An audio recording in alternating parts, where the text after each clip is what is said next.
Realmente quiero tan solo apuntarlos en esta mañana a la palabra de Dios, porque lo que todos hemos experimentado es la obra de la palabra.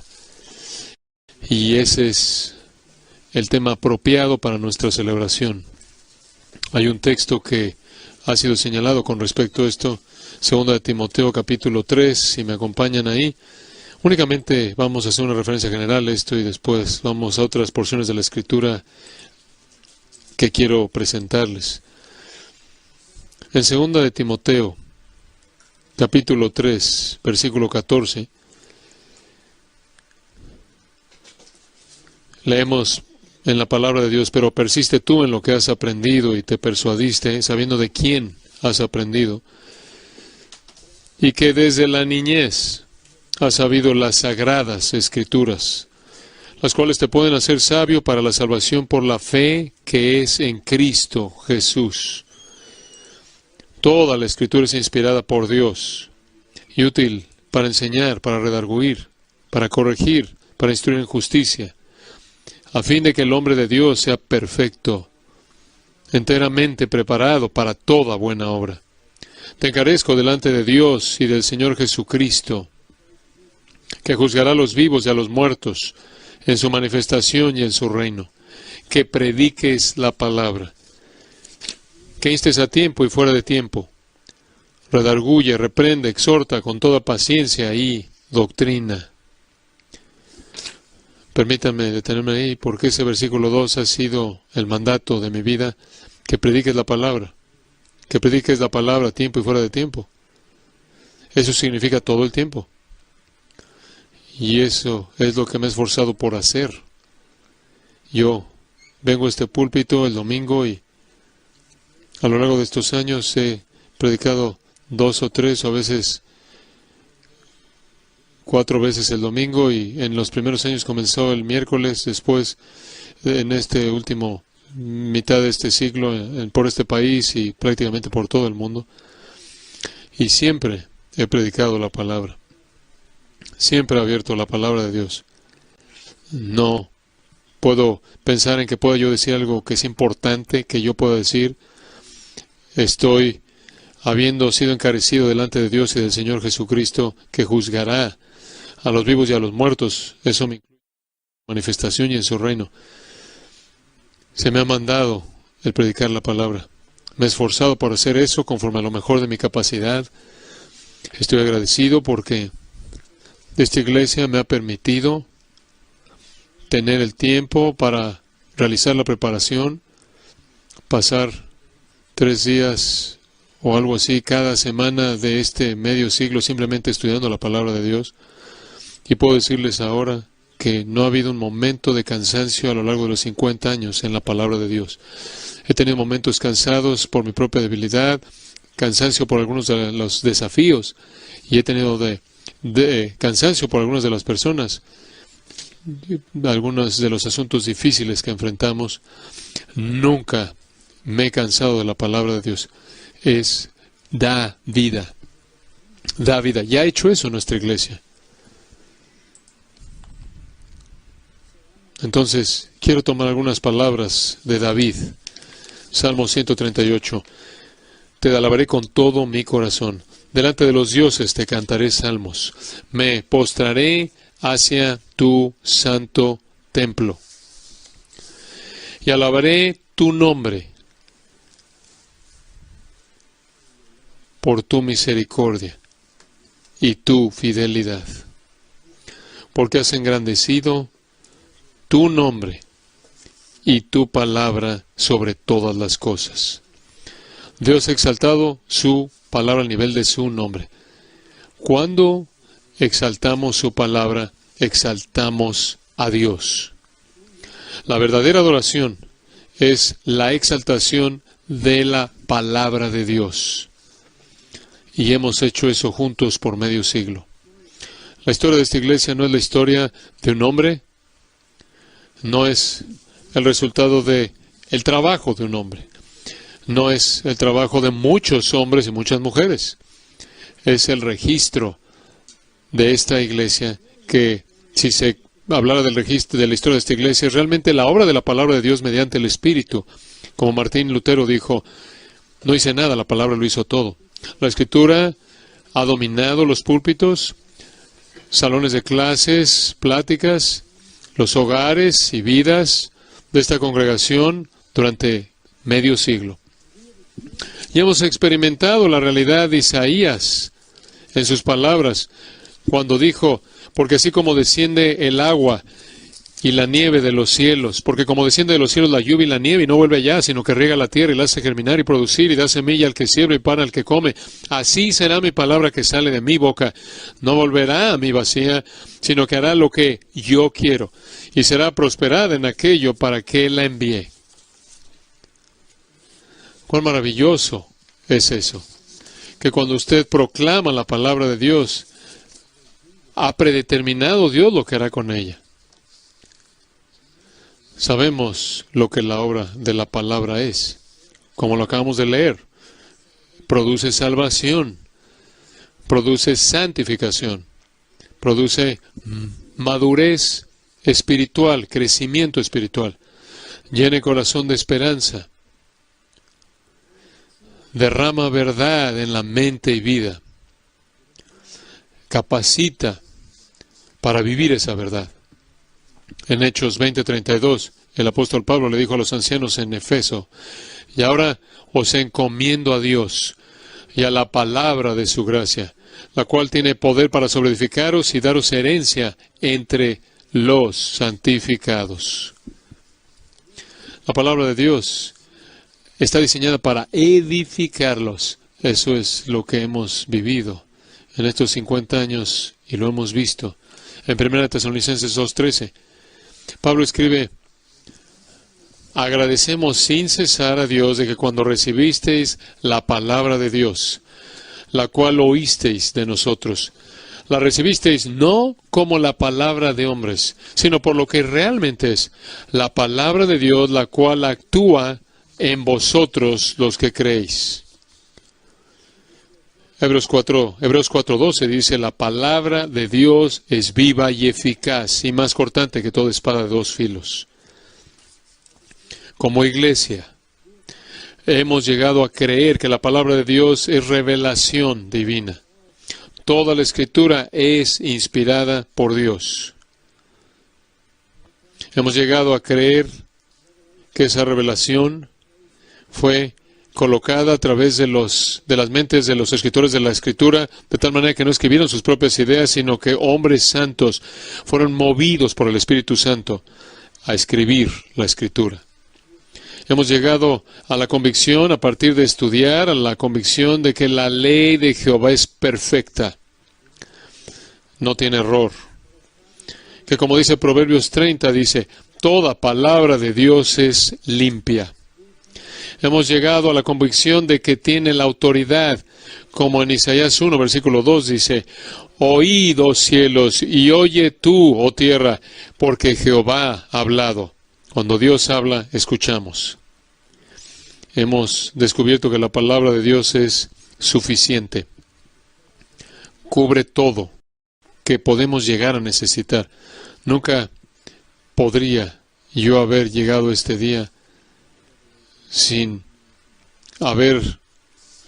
leer esa revelación del Salmo 19, versículo 7. La ley de Jehová es perfecta, que convierte el alma.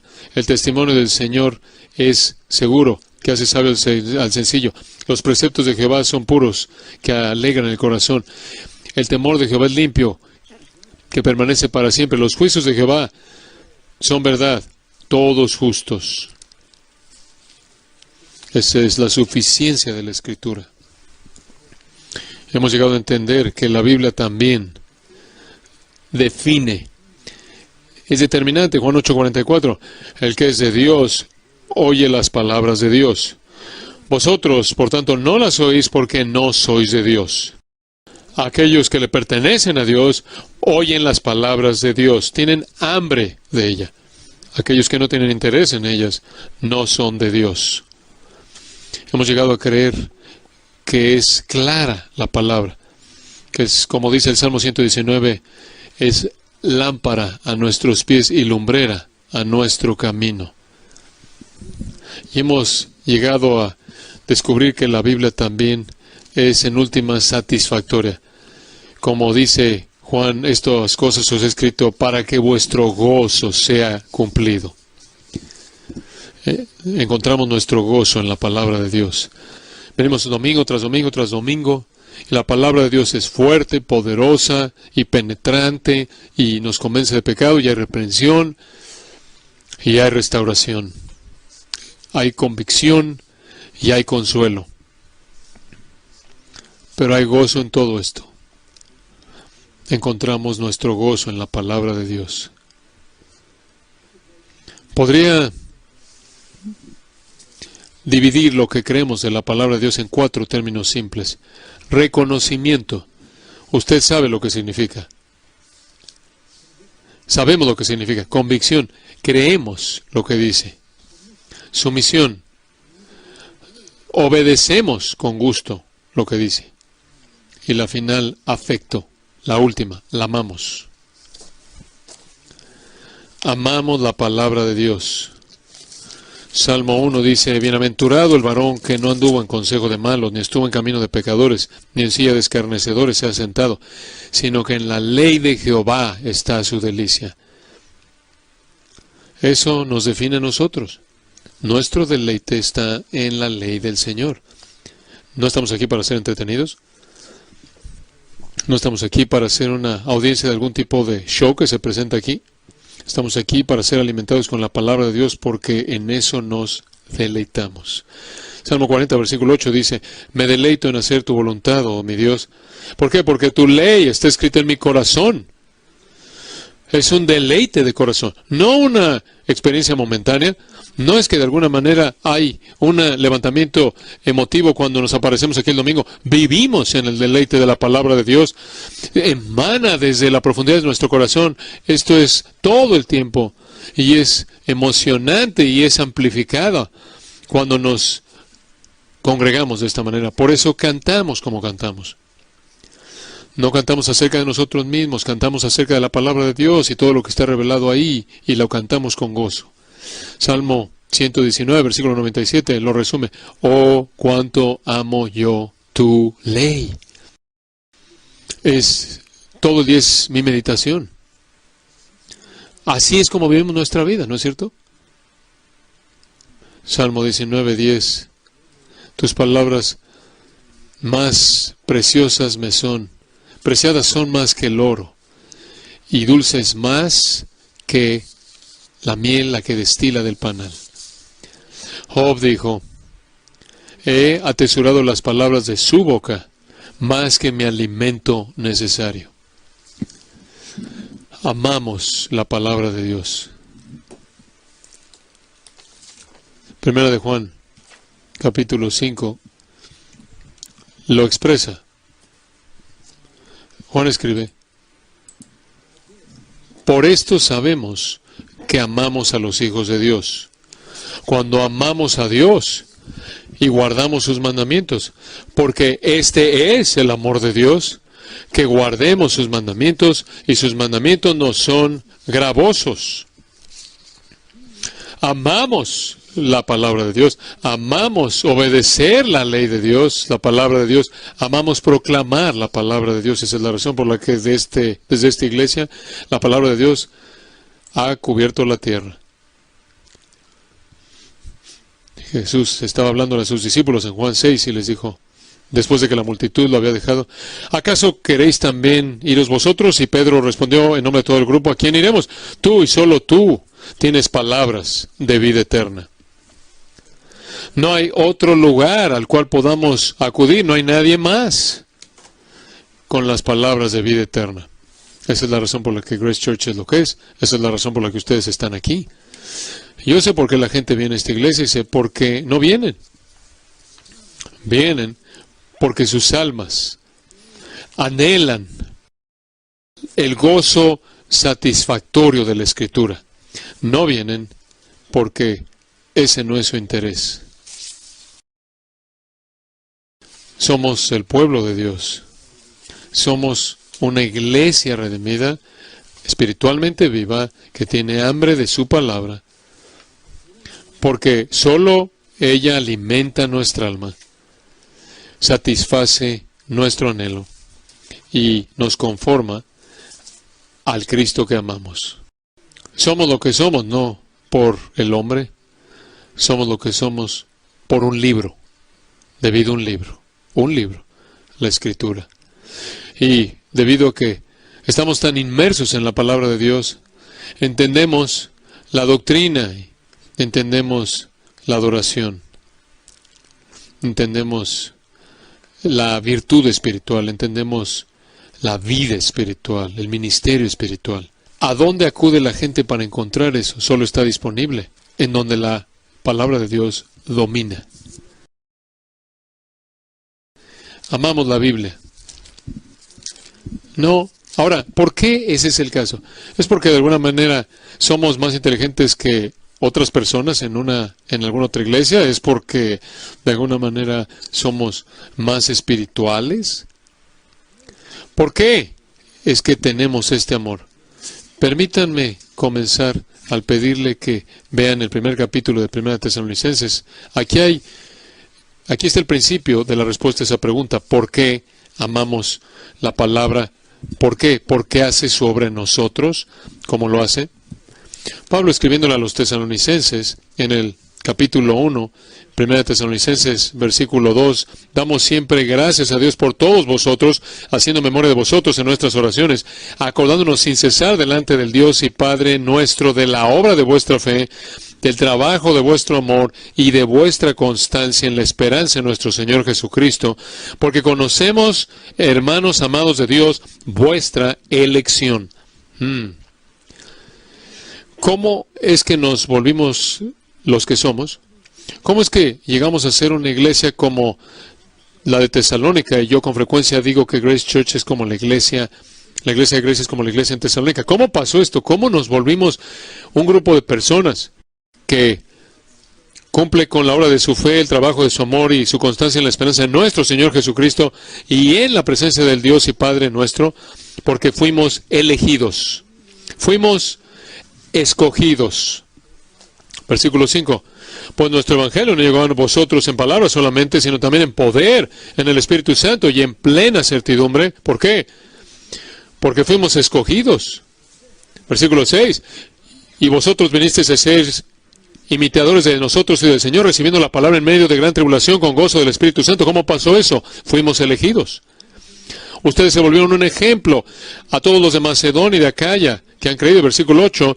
Porque más allá de eso, en todo lugar, ¿cómo pasó eso? Porque fuimos elegidos. Versículo 9. Porque nos volvimos de los ídolos para servir a Dios, al Dios vivo y verdadero. Versículo 10. Y esperar de los cielos a su Hijo, al cual resucitó de los muertos, a Jesús, quien nos libra de la ira venidera. ¿Cómo es eso posible? Porque fuimos elegidos.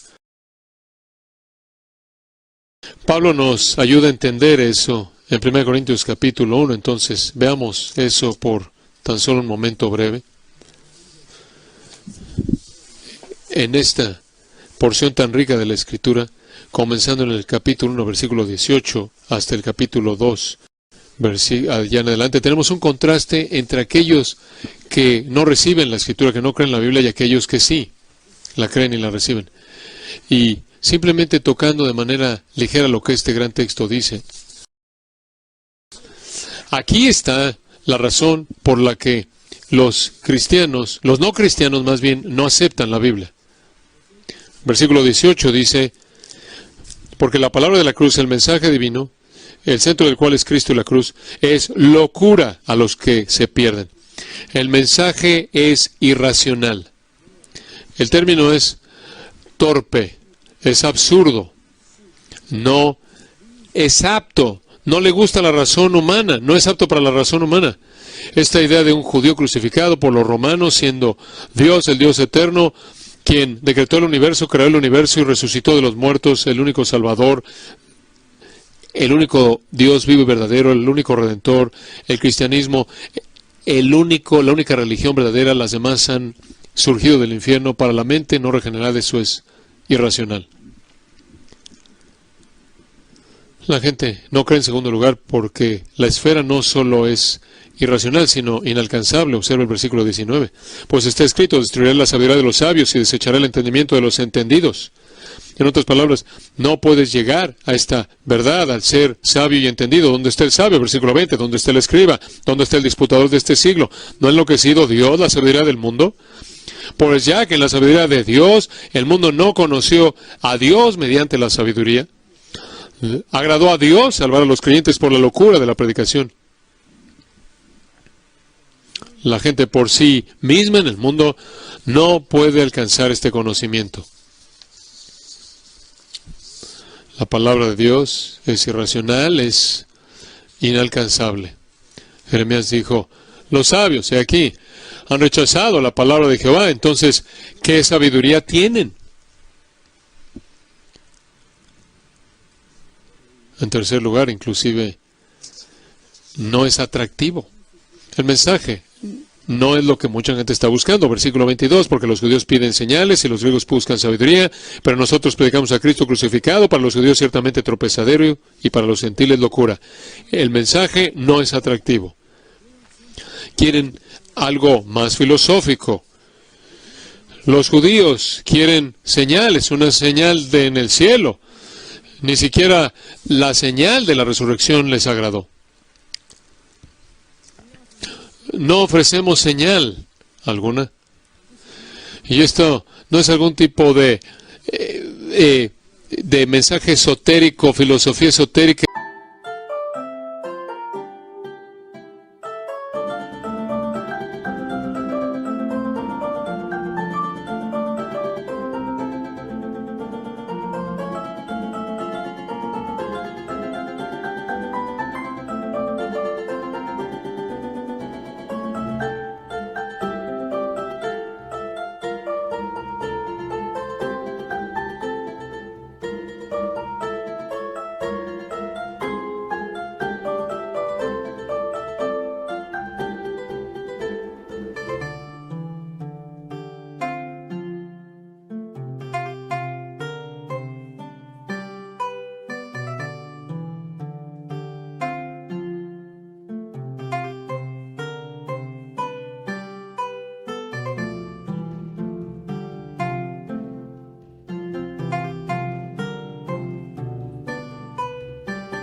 Erudita para atraer a los intelectuales. No, este mensaje es simple. El mensaje de la palabra de Dios provee la salvación y la persona principal es Jesucristo, y esto es irracional, no es alcanzable, inalcanzable. Esto también es no atractivo. Y después, para añadir a la dificultad de los que nos ven, los no cristianos, es que nosotros, los que lo promovemos, no somos impresionantes. Versículo 26. Pues mirad, hermanos, vuestra vocación o llamado, es un recordatorio de nuevo de que fuimos llamados, elegidos, llamados por Dios. Esto es llamado eficaz por Dios a la salvación. Pues mirad, hermanos, vuestra vocación, que no sois muchos sabios según la carne, ni muchos poderosos, ni muchos nobles, sino que lo necio del mundo escogió Dios para avergonzar a los sabios, y lo débil del mundo escogió Dios para avergonzar a lo fuerte, y lo vil del mundo y lo menospreciado escogió Dios, y lo que no es para deshacer lo que es, a fin de que nadie se jacte en su presencia. No solo estamos trabajando con un mensaje que es ofensivo, sino muchas personas no impresionantes están llevando ese mensaje. ¿No habría sido mejor que Dios hubiera decidido traer a sí mismo a los eruditos, los élites, los poderosos, los bien conocidos, los intelectuales, los bien preparados? Pero no hizo eso. No muchos sabios, no muchos poderosos, no muchos nobles. No muchos, 3 veces. La mayoría de los creyentes no son impresionantes. No sabios, no son poderosos, no son nobles, no tienen influencia. La mayoría de nosotros no tenemos poder. No, nobles quiere decir de una familia conocida, noble. No tienen rango social. Somos necios, no preparados académicamente, débiles, no tenemos influencia. También somos lo vil, versículo 28 dice lo vil. ¿Qué significa eso?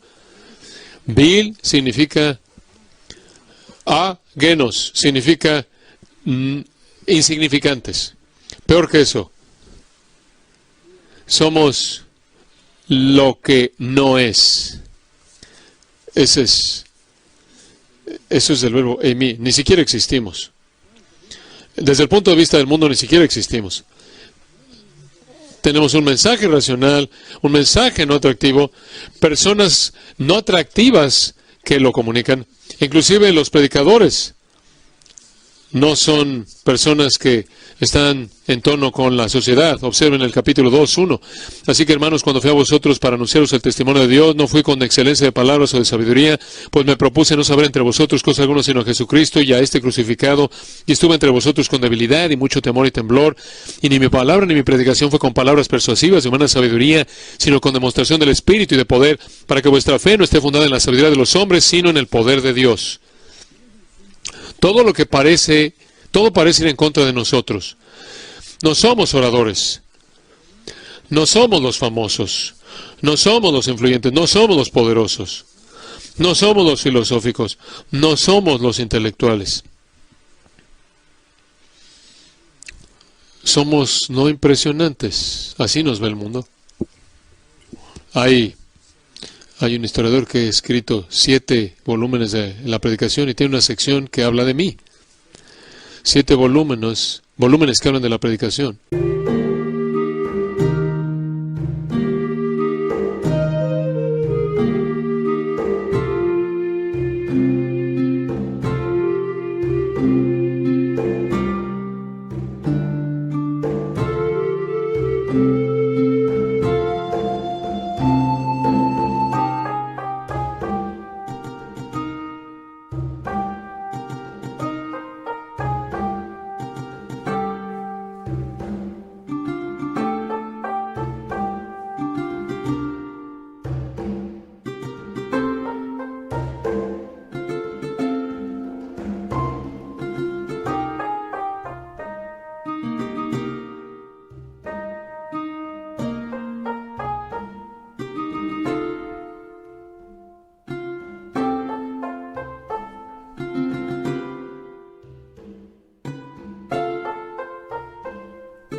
Y quiero que oiga lo que escribió acerca de mí.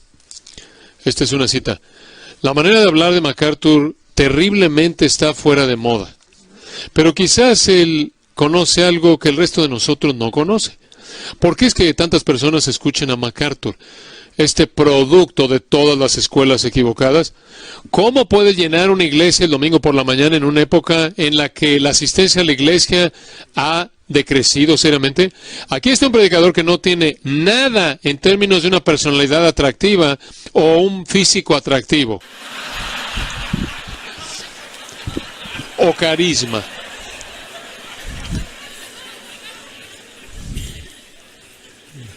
Muchas gracias.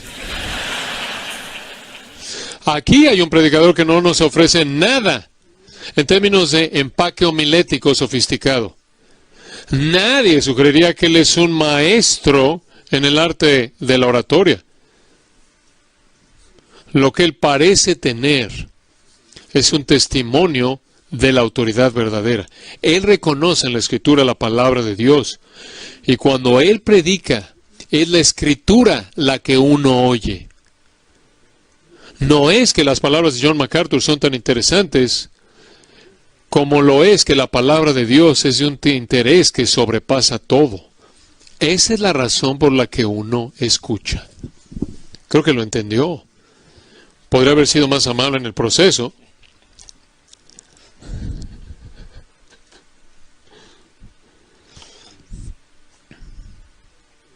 Entonces usted entiende por qué hay mucha gente que tiene gusto, le da gusto escuchar mi enseñanza. Pero la perspectiva del mundo es que no hay nada en mí en absoluto que cause eso. Por todas estas razones, la gente no cree en la Biblia. Y usted puede añadir la realidad de la razón caída, la oscuridad natural, el aislamiento divino, el enceguecimiento satánico. La gente no cree en la Biblia por eso. Y esas personas que tienen algún tipo de aceptación tácita hacia la Biblia, no tiene hambre por ella, no la ve como su gozo definitivo. Entonces, ¿por qué creemos en la Biblia? ¿Por qué creemos? Aquí viene. Capítulo 2, versículo 6. Sin embargo, hablamos sabiduría entre los que han alcanzado madurez, porque somos los maduros. ¿Qué significa esa palabra? Teleiois, completos. ¿Por qué creemos? Porque estamos completos. Estamos plenamente desarrollados. Estamos desarrollados por Dios para ser personas excepcionales. El gran ministerio de Pablo, su pasión, la pasión de su ministerio en el ministerio de Pablo, lo vemos al final de Colosenses 1, lo dice así: a quien proclamamos, hablando de Cristo, amonestando a todo hombre y enseñando a todo hombre con toda sabiduría, a fin de presentar a todo hombre completo en Cristo. Entonces estamos en Cristo, estamos completos. Esa es la primera razón por la que amamos la Escritura. En Él, dice Colosenses 2, estamos completos, y en Él están escondidos todos los tesoros de la sabiduría y del conocimiento, y nosotros estamos completos en Él. En segundo lugar, creemos en la Biblia porque, versículo 7, fuimos predestinados a creer.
Hablamos sabiduría no de este siglo, ni de los príncipes de este siglo que perecen, mas hablamos sabiduría de Dios en ese misterio, la sabiduría oculta, la cual Dios predestinó antes de los siglos para nuestra gloria.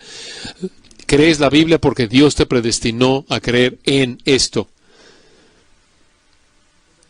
Regrese al versículo 27 del capítulo 1. Lo necio del mundo escogió Dios. Versículo 28. Escogió Dios. Versículo 30.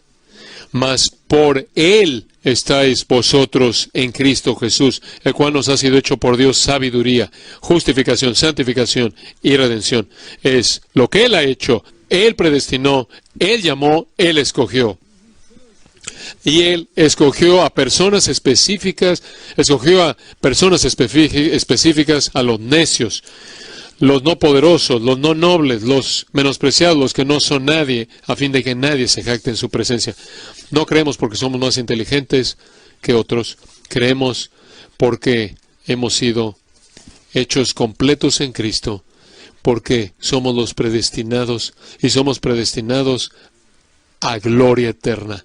La predestinación antes de que el tiempo comenzara, tenía en mente la gloria eterna después de que todo terminara.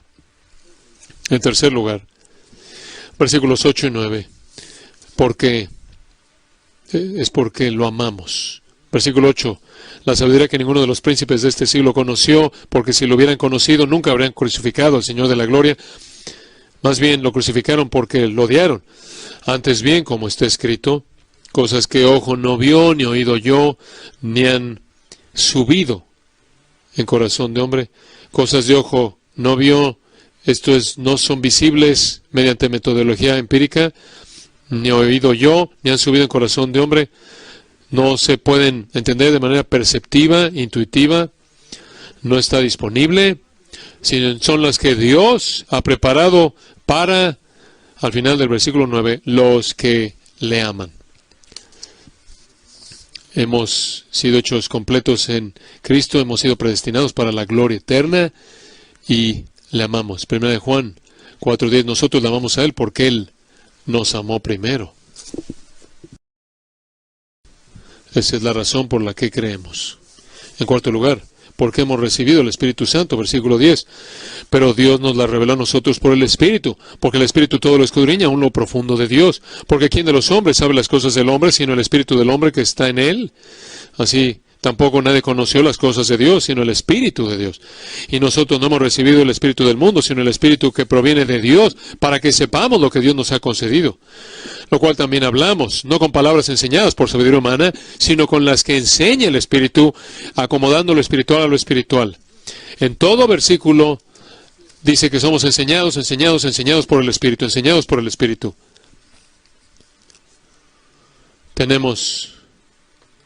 Se nos ha dado al Espíritu Santo. 1 Juan 2 dice que Él es la unción que nos ha sido dada y no es por sabiduría humana.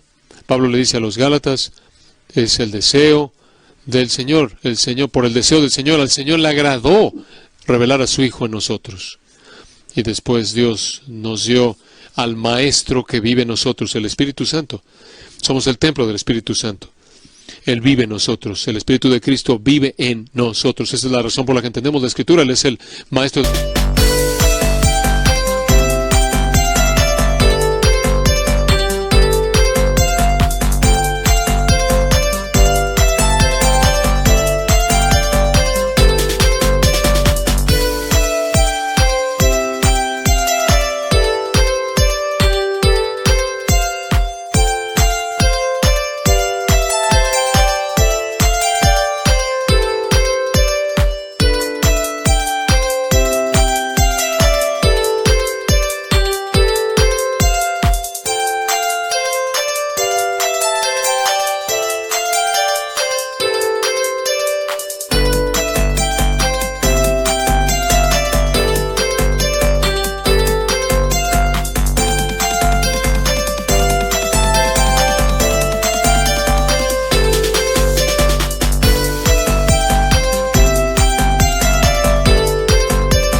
La verdad, el autor de la Escritura, quien vive en nosotros, es el intérprete de lo que Él inspiró. En quinto lugar, Pablo dice, porque debido a que somos espirituales, observen los versículos 14 y 15, pero el hombre natural no percibe las cosas que son del Espíritu de Dios, porque para él son locura y no las puede entender, porque se han de discernir espiritualmente. En cambio, el espiritual juzga todas las cosas, pero él no es juzgado de nadie. El mundo no nos entiende, no nos pueden entender, no pueden discernir quiénes somos, pero nosotros, debido a que somos espirituales, neumáticos, debido a que somos capacitados por vida espiritual, ya no estamos en la esfera, la condición natural caída, hemos sido hechos una nueva criatura, hemos sido regenerados, hemos nacido de nuevo, poseemos vida espiritual, la vida de Dios. Y somos anacrino, juzgamos todo por la palabra de Dios y por el entendimiento de la palabra de Dios que nos ha sido dado por el Espíritu Santo. Y una cosa más, esto es tan impresionante, versículo 16. Tenemos la mente de Cristo. Porque ¿quién conoció la mente del Señor? ¿Quién le instruirá? De Isaías 40. La respuesta, más nosotros tenemos la mente de Cristo. Sorprendente afirmación. ¿Por qué amamos la Escritura? Porque pensamos como Cristo piensa. ¿Por qué? Porque tenemos su mente. ¿Qué significa eso? Como creyente, usted no tiene el cuerpo de Cristo, pero tiene la mente de Cristo. La única parte de Cristo que está en usted es la mente de Cristo. Literalmente, somos el residente de Cristo. Cristo reside en nosotros. Tenemos su mente en nosotros. Tenemos su mente, su manera de pensar, su juicio. ¿Por qué creemos la Biblia? ¿Por qué? Hemos sido hechos completos en Cristo, porque hemos sido predestinados para la gloria eterna, porque hemos sido transformados de odiarlo a Él, amarlo a Él, como un milagro divino, porque Él nos dio su Espíritu Santo, quien es el autor y el instructor de la Escritura, porque Él nos transfirió de lo natural a lo espiritual, haciéndonos, al darnos vida espiritual, porque nos dio a su Hijo, quien vive en nosotros, nos dio su mente y sabemos lo que Él piensa. ¿Por qué estamos comprometidos con la palabra de Dios de esta manera? Por la obra que Dios ha hecho en nosotros. Esa es la razón por la que el capítulo 1, versículo 31 termina con estas palabras, tomadas de Jeremías 9. El que se gloría, gloríese en el Señor. Ese es lo que estamos haciendo hoy, gloriándonos en el Señor. Salmo 34:2 dice, mi alma se gloría en Jehová, que los humildes oigan y se gocen. Jeremías 9:23 y 24 dicen, no se alabe el sabio en su sabiduría, ni en su valentía se alabe el valiente, ni el rico se alabe en sus riquezas, mas alabes en esto el que se hubiese de alabar, en entenderme y conocerme, que yo soy Jehová, que hago misericordia, juicio y justicia en la tierra, porque estas cosas quiero, dice Jehová. Entonces aquí estamos, y toda la adoración es para Dios, toda la gloria es para Dios, todo el gloriarse es para Él. Si usted se siente como si fuera un espectador que está afuera viendo por la ventana y piensa, no tengo este tipo de pasión, no tengo este tipo de amor hacia la palabra, no veo eso en mi corazón, usted necesita hacer esta oración, repetir esta oración. Salmo 119:18. Abre mis ojos para mirar las maravillas de tu ley. Padre, te damos gracias por una mañana tan gozosa, un día tan lleno de gozo. Realmente la culminación de tantos días de bendición y gozo. Toda la gloria es para ti. Conforme honramos tu palabra, te honramos a ti, y tú has exaltado tu palabra a las alturas mismas de tu mismo nombre. Te glorificamos a ti, te adoramos a ti, cuando elevamos tu palabra, cuando la entendemos, la creemos, la obedecemos y la amamos.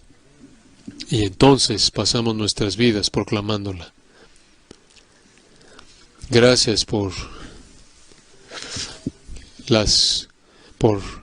la providencia diaria, hora tras hora, por medio siglo en mi vida, en la de Patricia, en mi familia, y en las de tantas personas tan preciadas, irreemplazables, preciadas, que nos han rodeado a lo largo de tantos años, cuyas vidas tú has tocado, que fueron predestinados, escogidos, llamados, redimidos, apartados para el ministerio,